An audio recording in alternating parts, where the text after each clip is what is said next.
Shalom Bapak Ibu, saudara-saudari yang terkasih dalam Tuhan. Renungan firman Tuhan terambil dalam 2 Samuel pasal 9 ayat 1 sampai 13 dengan tema menunjukkan kasih.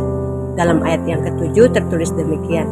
Kemudian berkatalah Daud kepadanya, janganlah takut, sebab aku pasti akan menunjukkan kasihku kepadamu oleh karena Yonatan ayahmu. Aku akan mengembalikan kepadamu segala ladang Saul nenekmu, dan engkau akan tetap makan sehidangan dengan aku. Ketika seseorang menjadi raja, biasanya yang terjadi ia akan menyingkirkan semua keturunan dari kerajaan sebelumnya demi keamanan kekuasaannya. Namun Daud melakukan hal yang berbeda.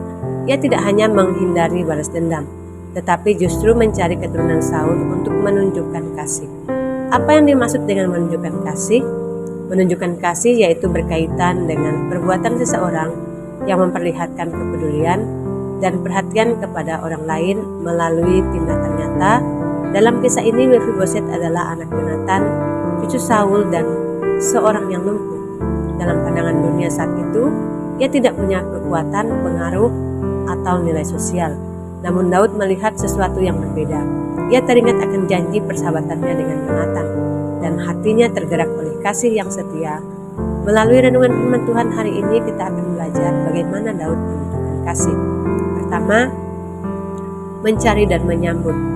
Ayat 1 sampai 7. Mencari artinya Daud tidak menunggu Mephiboset datang atau meminta belas kasihan. Sebaliknya, ia secara aktif mencari apakah masih ada keturunan Saul yang bisa ia tunjukkan kasih.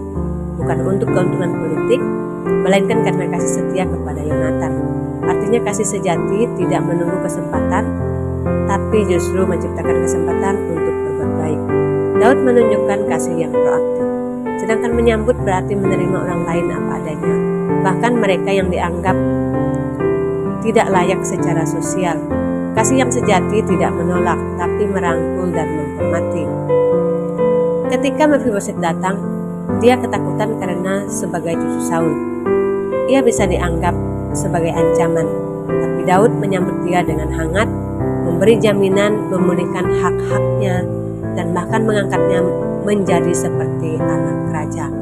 Kedua, mengangkat martabat dalam ayat 8-11. Mephiboset adalah sosok yang terlupakan karena ia adalah seorang yang lumpuh sejak lahir. Ia tinggal di Lodebar, tempat terpencil yang secara harafiah berarti tidak ada padang rumput, simbol keadaan tanpa harapan. Ia adalah cucu dari Saul, musuh Daud di masa lalu secara politik. Ia bisa dianggap ancaman, bahkan martabat Mephiboset secara sosial rendah. Dalam banyak hal, ia tidak punya nilai di mata dunia. Daud memberikan kehormatan dan pemberian.